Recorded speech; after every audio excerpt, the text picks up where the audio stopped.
நீங்கள் மாண்புமிகு முதலமைச்சர் அவர்கள் பல்வேறு துறைகளின் மூலமாக முடிக்கப்பட்ட பணிகளை துவக்கி வைத்து புதிய பணிகளுக்கு கால்கோள் நாட்டியும் முதலமைச்சர் அவர்கள் தொடர்ந்து அதை இன்றைக்கு நிறைவேற்றி கொண்டிருக்கிறார்கள். அந்த நிகழ்ச்சியை நீங்களும் பார்த்துருப்பீங்க.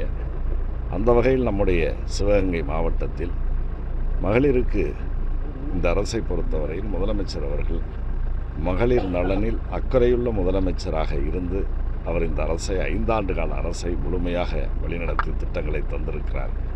அதில் ஒன்று தான் தோழியர் விடுதி சமூக நலம் மற்றும் உரிமை வழங்கல் துறையின் சார்பில் இந்த சிவகங்கை மாவட்டத்தில் காஞ்சிரங்கால் பகுதியில் 5 கோடி ரூபாய் மதிப்பிலான 50 பெண்கள் மகளிர் அரசு அலுவலகங்களில் தனியார் அலுவலகங்களில் எல்லாம் பணியாற்றக்கூடியவர்கள் தங்கி செல்வதற்கு வசதியாக இந்த தோழியர் விடுதி சிவகங்கையில் அறிவிக்கப்பட்டு இன்றைக்கு பணி முடிந்து பயன்பாட்டிற்கு திறந்து வைக்கப்பட்டிருக்கு.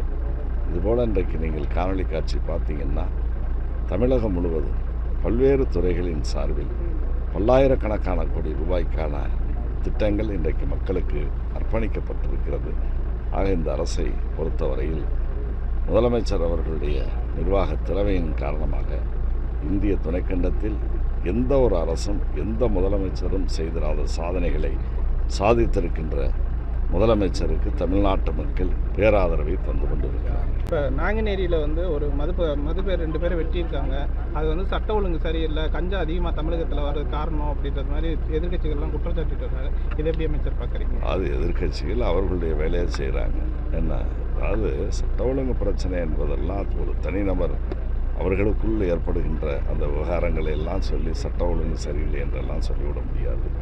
ஆகவே அரசு காவல்துறை மூலமாக உரிய நடவடிக்கைகளை மேற்கொண்டு சட்ட ஒழுங்கெல்லாம் இங்கே நிலைநாட்டப்படும். அதில் ஒன்றும் இல்லை. இந்த தோழியர் விடுதி இன்னும் முழுமையடையாமல் கழிவறைகளுக்கு கதவு கூட படாமல் இருக்குது. எதுக்கு அறிவுறுத்திருக்கலாம் அமைச்சர் விரைந்து முடிக்கிறதுக்கு? அதெல்லாம் நீங்களும் பார்த்துக்கிட்டு தான் இருந்தீங்க. எல்லா வேலைகளையும் முடித்து தான் அவங்கள தங்குறதுக்கு அனுமதிக்கப்படுவாங்க.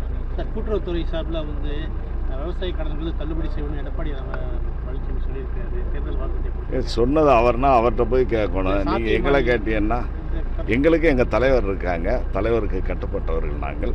எங்களுடைய முழுமையான சாத்தியக்கூறா அவர் சொன்ன விஷயங்கள் அது அவர்கிட்ட தான் போய் கேட்கணும்.